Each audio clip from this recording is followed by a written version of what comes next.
మొన్న పెద్ద సినిమాలో రామ్ చరణ్ గారిది చిక్రీ చిక్రీ సాంగ్ రిలీజ్ అయింది. అవును. దానిలో మూమెంట్ ఒకటి ఆయన చేసింది వరల్డ్ ఓవర్ చాలా బాగా సెలబ్రేట్ అయ్యి ఈవెన్ కరేబియన్స్ కూడా దానికి డ్యాన్సులు చేసి రీల్స్ పెట్టారు. చిన్న పెద్ద ఆడవాళ్ళు వాళ్ళు పొలిటికల్ లీడర్స్ కూడా ఏ చేసి పెట్టారు. అంత పెద్ద వైడ్ స్ప్రెడ్ ఎక్స్ప్లోజన్ అది. అందులో ఒక బిట్ లాగా ఇందులో ఒక బిట్ కనిపించిందండి. కూర్చుని అతను సిగరెట్ వెలిగించి నీస్ మీద చేసిన బిట్.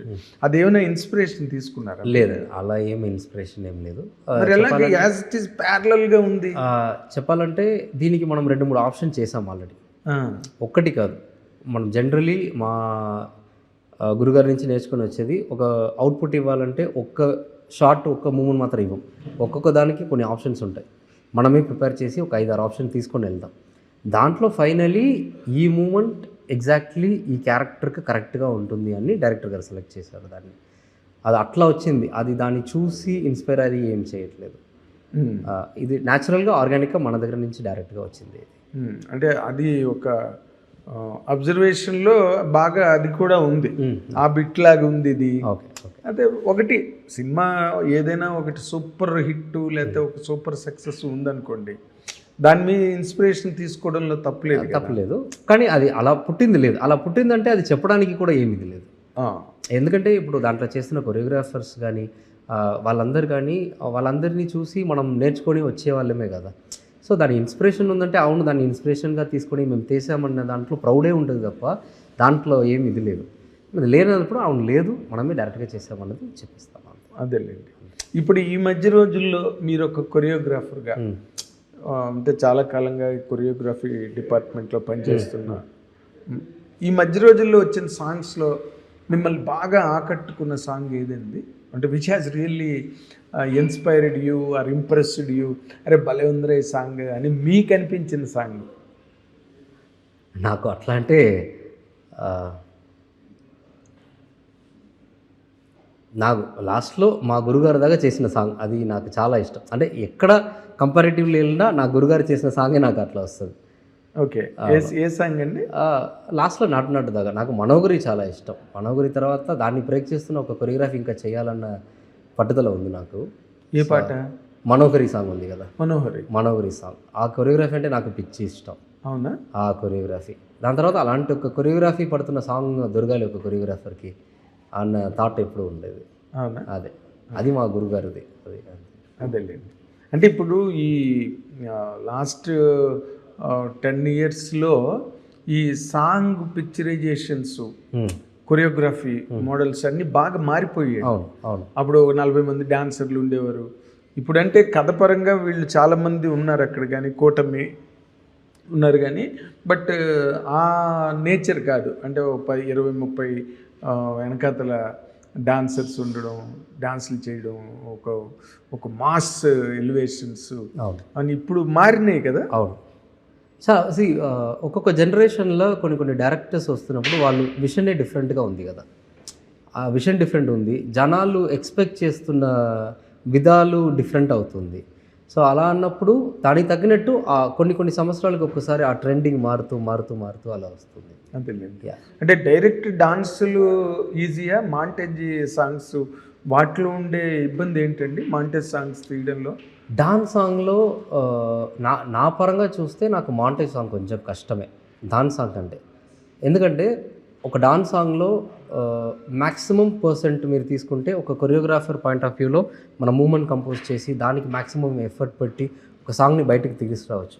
ఒక మాంటేజ్ సాంగ్లో ఏంటంటే దాంట్లో ఓన్లీ ఒక కొరియోగ్రాఫర్ చేయి మాత్రం ఉండదు. ఎందుకంటే ఆ మాంటేజ్లో మనం ఒక స్టోరీ చెప్పాలి, కథ చెప్పాలి. అది డైరెక్టర్ విషన్ దాంట్లో ఉండాలి. విషన్ లేకుండా ఆ స్టోరీకి కాకుండా వేరే ఏం మనం పెట్టలేము. ఇప్పుడు ఒక మ్యూజిక్ వస్తుందంటే ఆ మూమెంట్ మనం కొరియోగ్రఫీ చేస్తాము. దాన్ని కొత్తగా ఒక్కొక్కరు ఒక్కొక్క విధంగా కొరియోగ్రాఫ్ చేస్తారు. అది నచ్చుతుంది. ఎలాగో ఆ మూమెంట్స్ అన్నది కొంచెం చూడడానికి బాగుంది, మనం చేస్తున్నామంటే ఎంజాయ్ చేస్తారు అందరు. కానీ ఒక స్టోరీ చెప్పడం అన్నది అంత ఈజీ కాదు ఒక కొరియోగ్రాఫర్కి. సో అదే ఒక డాన్స్ మాస్టర్ని కొరియోగ్రాఫర్ని డిఫరెన్షియేట్ చేస్తుంది. ఒక dance master dance moment compose చేస్తారు. ఒక కొరియోగ్రాఫర్ ఆ కథని, ఆ డాన్స్ని, ఆ ఆ క్యారెక్టర్ని, ఆ యాటిట్యూడ్ని ఇవన్నీ కలిపి ఒక ఫ్రేమ్లో మీకు చూపిస్తారు. అది difference between choreographer and dance master. మీరు కొరియోగ్రాఫర్, డాన్స్ మాస్టర్? ఎప్పుడు కొరియోగ్రాఫరాగే ఉండాలని అనుకుంటున్నాను నేను. దానికి కావాల్సినవి అన్నీ ఇంకా నేర్చుకుంటున్నా, రోజు నేర్చుకునే ఉంటున్నా. అదేనండి.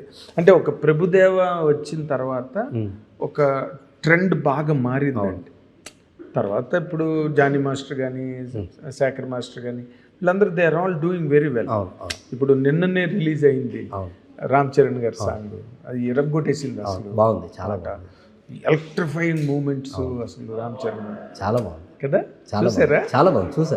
వచ్చిన వెంటనే చూసిన. అవునా? వచ్చిన వెంటనే 7:02 అని టైం పెట్టారు. 7:02 కోసం వెయిట్ చేసి చూసిన. కొంచెం డిలే అయింది. మళ్ళీ వచ్చిన వెంటనే చూసిన. చాలా చాలా బాగుంది, చాలా బాగుంది. అవునా? మీకు దాంట్లో ప్రత్యేకంగా ఒక కొరియోగ్రాఫర్గా, డాన్స్ మాస్టర్ కాదన్నారు కదా, కొరియోగ్రాఫర్గా చూస్తే మీకేంటి బాగా ఇంట్రెస్ట్గా? దాంట్లో కొన్ని ఆ స్టోరీని, ఇప్పుడు మన సాంగ్లో ఎట్లనో అక్కడ కూడా స్టోరీని చెప్పడానికి ఆ బిగినింగ్ నుంచి పిల్లలతో పరిగెత్తుకొని రావడం కానీ, దాంట్లో బిగినింగ్ నుంచి మూమెంట్స్ కన్నా వెనక్క ఆ స్టోరీని బ్యూటిఫుల్గా చెప్తూ వచ్చినారు. అది మీరు కరెక్ట్గా చూస్తే అది అంతా అర్థమవుతుంది. ఆ క్యారెక్టర్ని కూడా ఎలా ఎలవేట్ చేయడానికి అది చూపిస్తున్న, ఆ జనాల మధ్యలో ఆ క్యారెక్టర్ని, ఇలాంటి ఒక క్యారెక్టర్, ఇలా జనాల మధ్యలో ఉన్న ఒక క్యారెక్టర్, దాంట్లో ఉన్న ఒక సాంగ్, దాంట్లో ఉన్న రూట్ ఏంటి, ఇవన్నీ వాళ్ళు చాలా బాగా చెప్పారు. అది నచ్చింది, బాగా నచ్చింది. రామ్ చరణ్ గారి తాలూకా మూమెంట్స్ అవి, ఆయన అదే అందరూ గ్రేస్గా గాడ్ అన్ని పెడుతున్నారు కదా. సో ఆయన రియల్లీ అలాంటి, మనం ఒక మూమెంట్ చెప్తున్నప్పుడు ఆయన బాడీ నుంచి అది బయటకు వస్తున్నప్పుడు అది చాలా గ్రేస్గా, ఆయన బాడీ లాంగ్వేజ్లో ఉన్న ఒక స్టైల్తో అది బయటకు వస్తుంది కదా, అది ఎప్పుడు చూడడానికి చాలా బాగుంటుంది. అదేలేండి. అంటే మనకి ఆల్ అక్రాస్ ది కంట్రీ ఒక డాన్సింగ్ స్టార్గా ఒక ఇమేజ్, ఒక ఐకనిక్ ఇమేజ్ ఉన్నదంటే అది చిరంజీవి గారికి. మెగాస్టార్ చిరంజీవి. ఆయన సాంగ్స్కి ఎప్పుడైనా మీరు గతంలో ఎప్పుడైనా వర్క్ చేయడం? అసిస్టెంట్ కొరియోగ్రాఫర్ నేను ఆల్రెడీ పనిచేసాను. సైరా పనిచేసిన, మళ్ళా ఇంకొక మూవీ జనతా కరేజ్ డైరెక్టర్ గారు, ఆయన కొరటల శివ గారు, ఆచార్య అది చేసిన.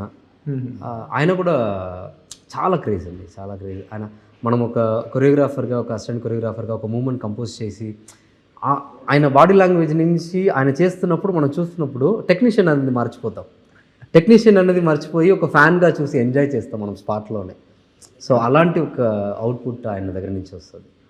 అది అన్నీ బ్లెస్డ్. ఎక్కడో ఒక ఊర్లో టీవీలో ఉండి వీళ్ళందరినీ చూసి ఇంత బాగా చేస్తున్నారన్నది ఎంజాయ్ చేసిన ఒక మనిషికి అందరితో పక్కన ఉండి చూడడమే బ్లెస్సింగ్. అండ్ దగ్గర ఇలా లైఫ్ స్టార్ట్ అవుతుంది, ఒక్కొక్కరికి కొరియోగ్రఫీ చేస్తున్నాం అన్నది ఇంకా blessed. Very good. Me understanding towards your craft చాలా బాగుంది. Thank you. చాలా కన్స్ట్రక్టివ్గా ఉంది. చాలా మంచి అబ్జర్వేషన్ ఉంది మీ క్రాఫ్ట్ మీద మీకు.